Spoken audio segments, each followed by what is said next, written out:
pocongannya tuh bentuknya tuh warnanya warna merah, mukanya hitam, matanya tuh putih. Dia tuh kayak melotot, nggak suka gitu sampai dia tuh kayak ngeludah. Duh. Halo guys, Assalamualaikum warahmatullahi wabarakatuh. Balik lagi di channel YouTube gue, Dunia Maya dengan Misteri, dan bareng gue lagi pastinya Maya Guys. Oke guys, kali ini gue mau cerita tentang pengalaman horor pribadi seseorang. Mau tahu cerita selengkapnya seperti apa? Yuk simak dan tonton terus ceritanya.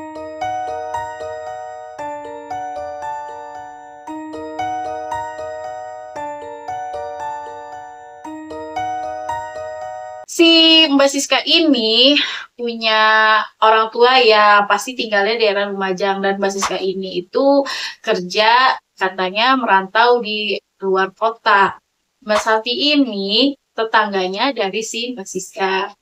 Dan Mbak Santi ini rumahnya nih gak jauh nih dari rumahnya si Mbak Siska. Setelah beberapa bulan, bahkan hampir 1 tahun, Mbak Siska ini merantau pergi keluar kota bekerja.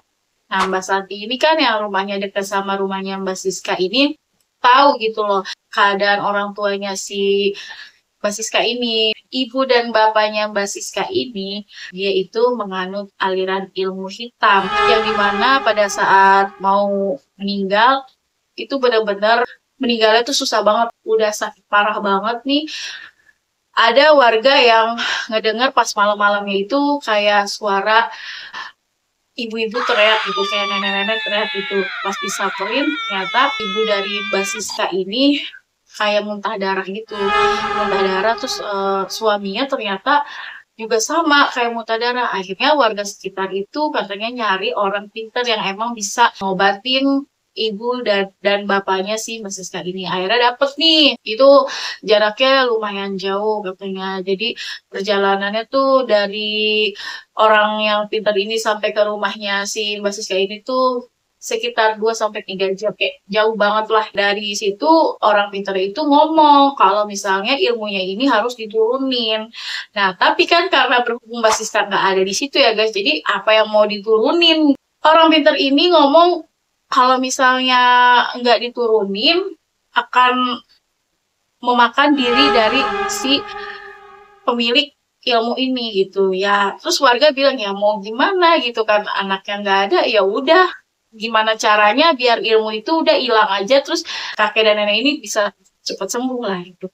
Nah, tapi si orang pintar ini tuh ngebantah gitu, kayak nggak bisa sembuh, kemungkinan besar ya beliau dua ini akan wafat gitu, karena memang sebenarnya kakek nenek ini tuh sebenarnya udah nggak ada, cuman yang bikin mereka bertahan hidup itu karena ilmu-ilmunya dia yang memang belum diturunin.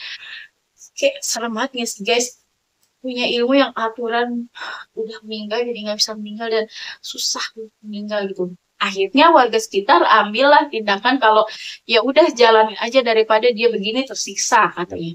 Dan akhirnya bener lah dibantu sama paranormal inilah, orang pintar ini dibantu. Akhirnya bener nih guys, wafat tapi kayak muntah cairan merah itu banyak banget, sampai katanya perut dari si nenek kakeknya ini tuh kayak melembung gitu, bener-bener kayak kena santet gitu, kayak bener-bener kayak kena santet. Terus tiba-tiba pas kayak bunyi suara pecahan, kayak ledakan, kayak apa ya, kayak bus gitu. Nah, itu perutnya langsung kempes. Tiba-tiba dari bagian belakangnya, maaf ya, bagian kayak bagian buburnya gitu, itu mengeluarkan cairan merah berikut cairan hitam, dan Nana emang itu yang sangat amat wow, busuk banget katanya. Dan di situ Mbak Santi tuh merasa nggak kuat banget guys, sampai orang-orang tuh warga sekitar tuh muntah-muntah gitu karena saking bau busuknya gitu. Diurusin lah nih jenazahnya nih si kakek nenek ini sama warga sekitar gitu. Tapi sudah 2 sampai 3 kali ganti kain kafan, tetap aja darahnya ini tuh nggak berhenti guys, alias selalu merembes merembes merembes. Akhirnya warga kan kayak bingung juga harus gimana gitu kan. Sampai Pak Ustadz ngomong katanya, ya udahlah katanya nggak apa-apa untuk saat ini dikubur aja karena memang keadaannya udah urgent banget gitu. Karena nggak mungkin harus ganti kain kafan lagi, harus ganti kain kafan lagi karena hari semakin sore, bahkan nanti semakin malam takutnya nggak keburu gitu. Jadi tuh pocongannya itu bukan warna putih guys kain kafannya, melainkan tuh warna merah gitu. Merah, bener-bener merah gitu. Sampai di pemakaman, warga sekitar tuh shock banget guys. Dimana pas dibuka itu ikat pandannya, pocongnya ini selain kain kafannya semuanya merah, jadi merah karena cairan merah itu berbau busuk, wajah dari kakek dan nenek ini alias ibu dan bapaknya Mbak Siska ini gosong guys, bener-bener gosong. Jadi pas dibuka itu bener-bener kayak ngeluarin kayak asap, jadi kayak seolah-olah tuh dia tuh terpanggang dan terbakar. Ngeri banget gak sih guys?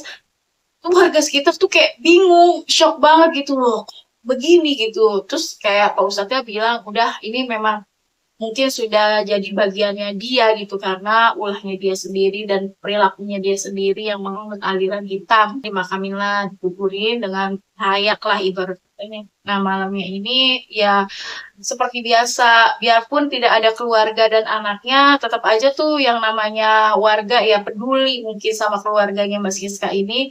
Nah, diadakanlah tahlilan sampai 14 hari. Nah, hari ketiga itu pas dia ada yang tahlilan di rumahnya kan jadi kan kayak warga sekitar ibu-ibunya itu kayak ngerapi-rapiin gitu. Nah, ibu-ibunya ini ngelihat ada yang gerakin lemari di dalam kamar si kakek dan nenek ini gitu. Pas diintip gitu, pas mau dibuka, ternyata ada dua sosok ini guys. Kakek dan nenek ini ada di atas lemari lagi duduk.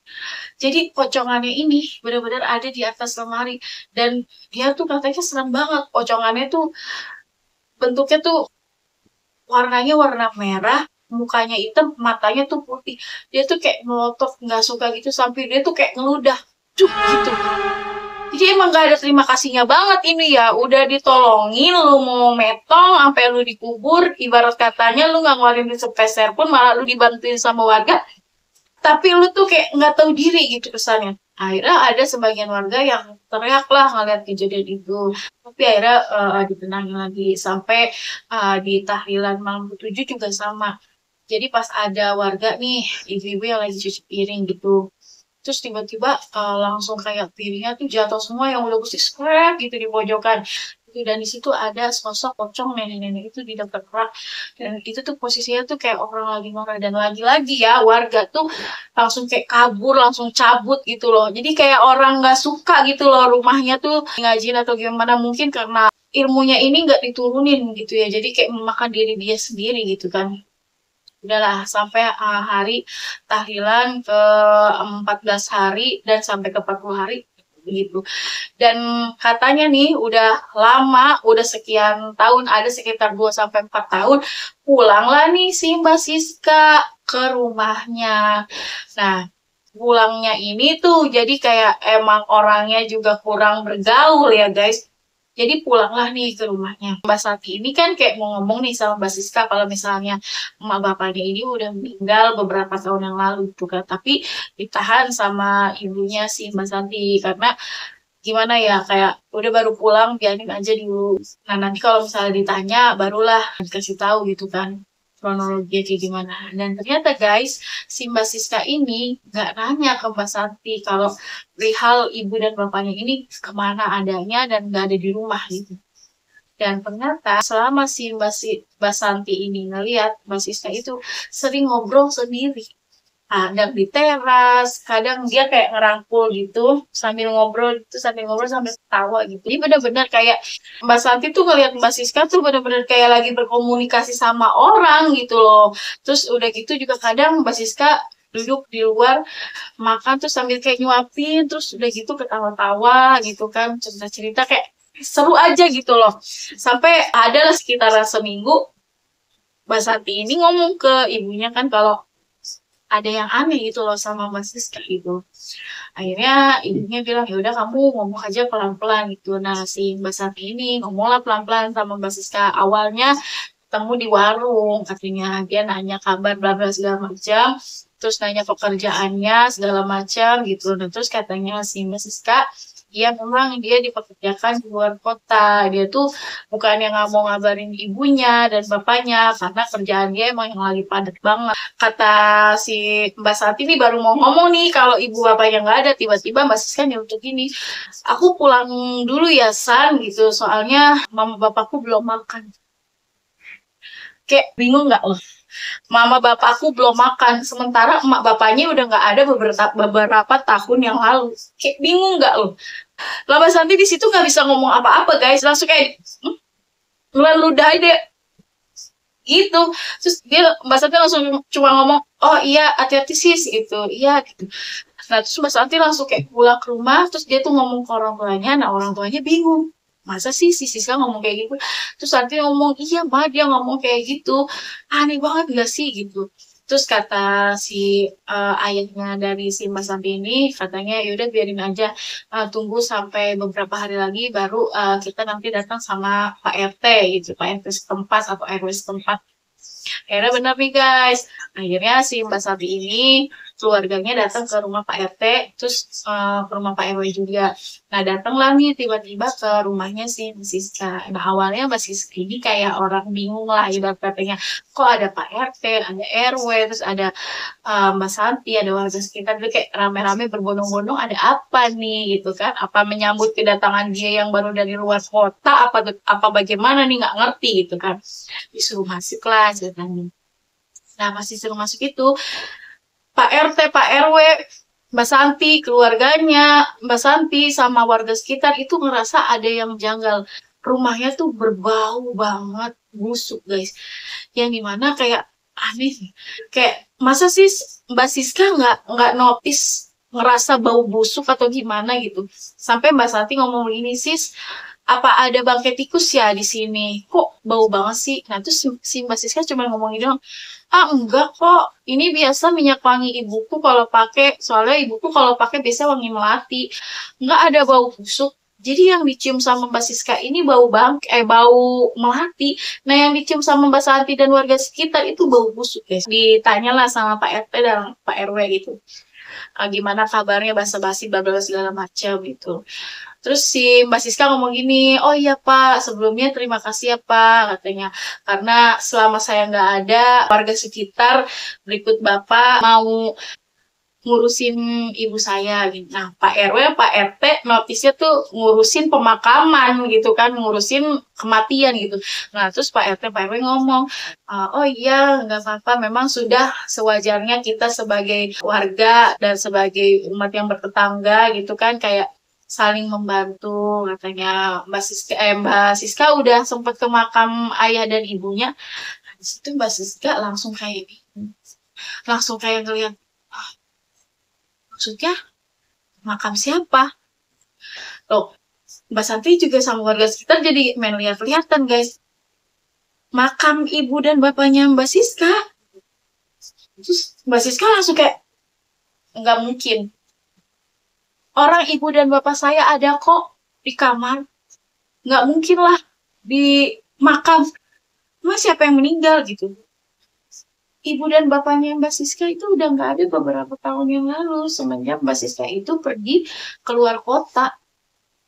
Dan di situ si Mbak Siska langsung aneh mukanya. Langsung aneh, terus dia langsung kayak sadar. Tiba-tiba dia langsung kayak mual, muntah. Muntah di depan warga, di depan Pak RT, Pak RW. Dia muntah. Sampai dia tuh kayak, ini bau apa ya Pak gitu. Dari tadi yang dicium sama warga sekitar bau ini mbak gitu. Terus dia langsung lari ke kamar ibu bapaknya dan dia di situ teriak sejadi-jadinya. Dan pas warga ikut masuk ke dalam, kalian tahu apa? Itu di kamarnya ibunya Mbak Siska ada sosok, bukan sosok sih, ada jenazah ibu dan bapaknya Mbak Siska yang udah terbaring membusuk dengan kain kafannya yang merahnya tuh udah jadi marun kan, bahkan udah hitam. Dan itu udah membusuk, udah belatung tuh udah kemana-mana. Ya udah beberapa tahun. Tapi hebatnya ya, mayatnya itu tuh tidak hancur gitu. Maksudnya cuman membusuk, nggak hancur, padahal udah beberapa tahun meninggal gitu. Dan di situ Mbak Siska langsung shock, pingsan, dan warga juga ada sebagian yang pingsan, bahkan ada sebagian yang menangis, dan ada sebagian juga yang emang kesurupan. Jadi itu keadaannya chaos banget. Dan akhirnya Pak RT dan Pak RW itu langsung cari Pak Ustadz, terus langsung diurusin lagi untuk pemakamannya. Dan akhirnya pada saat itu Mbak Siska tuh langsung kayak orang, apa ya, kata dia tuh, kata Mbak Santi tuh kayak orang yang kebingungan, bahkan katanya sih agak-agak stres, mungkin karena pikiran ya guys. Serem banget sih menurut gue ceritanya.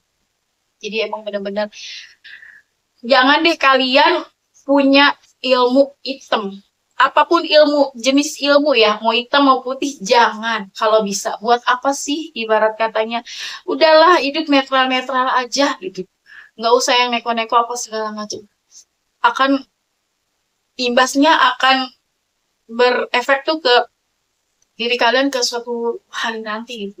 Sama. Oke guys, sampai sini dulu cerita gue kali ini. Buat Mbak Santi, thank you banget untuk ceritanya. Kali ini benar-benar kayak di luar nurul banget gitu kan. Dan buat kalian nih yang punya cerita pengalaman horor, boleh banget langsung aja DM ke Instagram Maya Marisa itu aja udah, atau boleh banget kirim voice note kalian ke nomor WhatsApp yang memang nanti gue tulis di kolom deskripsi.